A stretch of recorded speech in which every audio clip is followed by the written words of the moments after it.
Initiative for Public Policy Analysis hosted a roundtable discussing the theme Business Environment, Maximum Economic Opportunities through Effective Anti-Illicit Trade Enforcement.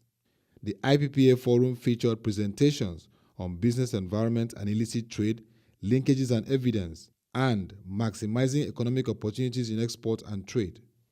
Mrs. Segun Shotola, Senior Researcher IPPA, speaks on the essence of the forum.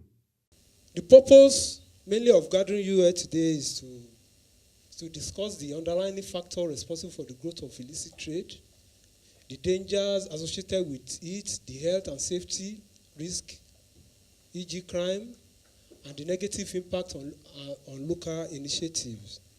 Dr. Olajide Damilola highlights the challenges and ways Nigeria can address illicit trade.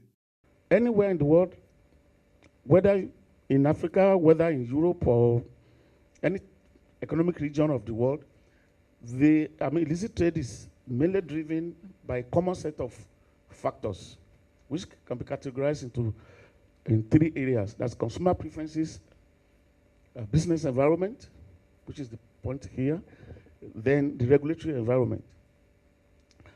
Under consumer preferences, like I mentioned earlier, lower prices may provide incentive for people to buy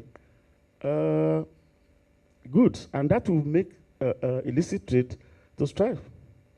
Then there could be sometimes there's social acceptance of illicit trade. In this case, some people may, even though they know that it is counterfeit, it's not genuine, they still buy it, in as much as they can derive satisfaction from it. Weak rules of law or ineffective enforcement, corruption, inadequate sanctions against the actors also drive illicit trade. Then the effects. This is just summary because there could be many effects as one could envisage. Now, this is actually showing that there are both benefits and costs, right?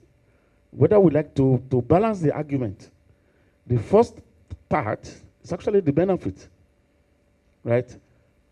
Yes, to those who perpetrate illicit trade, it represents revenue to them, and to those who supply the inputs to them. So it represents revenues to them, and they generate high profit margins, which attract some manufacturers to illicit activity.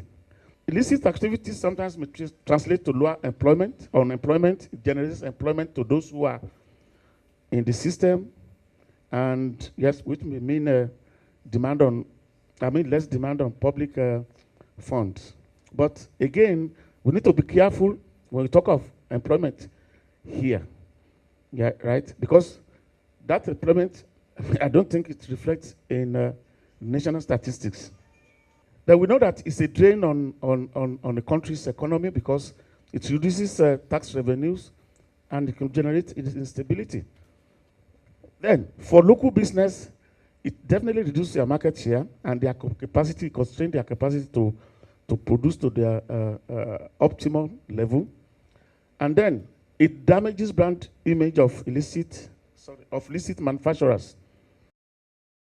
Giving his perspective, Dr. John Isemede harps on the need for Nigeria to have a strategic export policy and well-defined approach to regional trade agreements.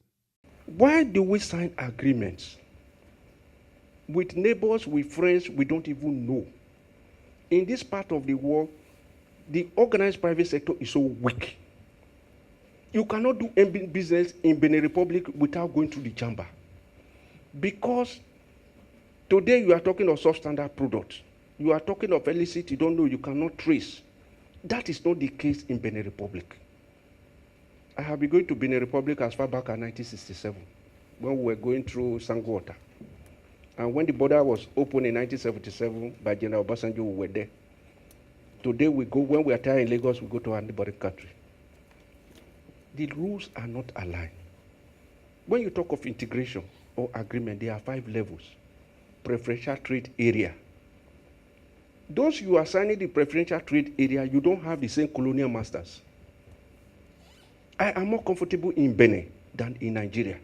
But in Nigeria, they say it's an Edo man. In Benin, we wanted to produce a Nigerian president. Is it possible? In Ghana, can I be the governor of Bank of Ghana? These are these. There's what we call presidential trade area. Free trade area. If you have a free trade area, will people not bring things to their colonial masters, like the palm oil we see in our market, or vegetable oil from the Far East, tomatoes from China, rice from Thailand? Are they not coming under ECOWAS TLS? So when you are talking of illicit trade, let us be very careful, because I have moved around. I know what is happening in East Africa. I know how the Maasai move. I know what is happening between the Kalanjos and those in Kenya. Then if you go to Southern Africa, things are well developed because of the railway network. But West Africa is the least developed country in the world. It's a sub-region in the world. We are not even prepared. But the only thing is that when we hold meeting with our Francophone brother, after tea break, they will call the Francophone office in Ghana and in France. Some of us who are bilingual will sit behind. So I will talk. Other Nigerians will just come collect the ISTA code and go. We are suffering. So if you now look at the local requirements, CKDs you bring in, what is the duty vis-a-vis the complete one? What of the GATT agreement? What of the WTO agreement? Under the WTO, you cannot ban. You can only use ban. BAN is forbidden. BAND, 5%, 10%, 20%. At least to protect your local industries. Where are the industries? You are talking of pirated goods. Where is the home of pirated goods? Go to Tigba, go to Alaba, go to this. Even here, people are being pirated. The gentleman collected a copy of my book and put his name and started selling. A professor in University of Lagos took my book and wanted to get 20,000 in Japan. And the question they asked him, this book is not written by a lecturer, it's written by somebody who has done this. It became an issue. A letter was sent to the former president, to Kunje Nwala. I lost that one, I lost my national award in 2005. And when you talk of illicit trade,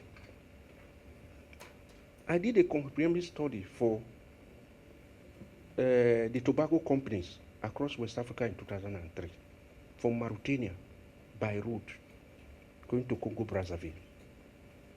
Because cigarette is so small, you take one pack, even when you enter the plane and all that, what did they give?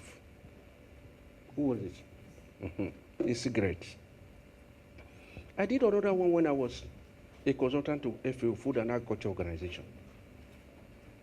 Illicit trade. But we in Nigeria, do we actually look at what some of us have done?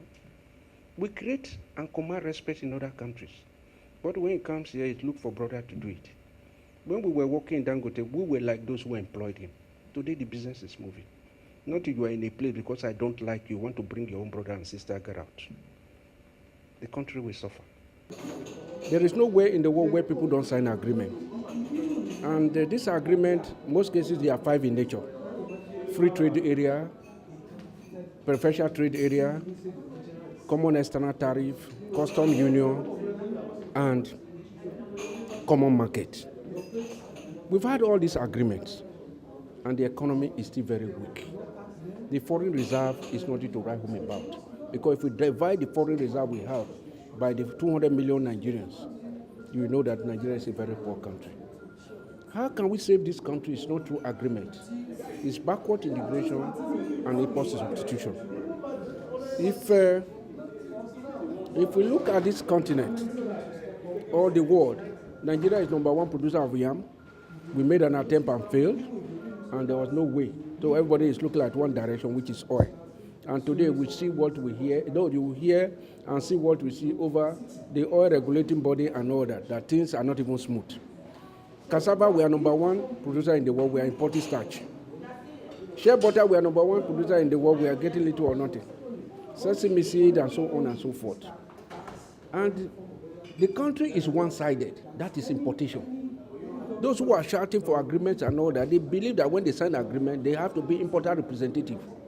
Those who go out of this country for trade mission, trade fair, visit and all that, they go there to be importer representative. We have Chinatown here. Where do we have Nigerian town? Where do you have the ambassador pushing to sell Nigerian products? Which targets given to them? Those in diaspora, what are they doing? The Indians are working for Indian companies here. The Chinese company are working for Chinese company and using us as laborers too. Then another interesting thing is that import in Nigeria is on a single window. We have import policy and import program in the sense that there's a target on importation for customs. That is why customs smile only to importers, and with the exporter there's little or nothing because there's no target. If we want a balance of trade, balance of payment, there should be a single window for importation, single window for exportation. Then there's a balance. Then if customs is giving 1 trillion, out of that 1 trillion, maybe 800 million for one side, then the other 200 million, because there's no way that import can outweigh export in this country. If we now say that the economy is okay, what has delayed the budget? There is no money. Let us be very honest with ourselves. That we are only looking at A, B, C, D, that money will come from this, we have to borrow. How long will we continue to borrow? In the First Republic, the regions were doing very well. We are not saying let us share the country into this, but there's a way that the local government, the governors and all that should be given targets. There is no cocoa plantation in Abuja. Cocoa is produced in the state. Cassava is produced in the state. What capacity are they developing? What value addition? And how are they looking beyond the borders? So that the federal government will just begin to collect taxes, not saying that I have to be in charge of everything. As Nigeria seeks to drive sustained economic growth, it must give top priority to effective regulations that tackle illicit trade and policies that will reposition its export value chain.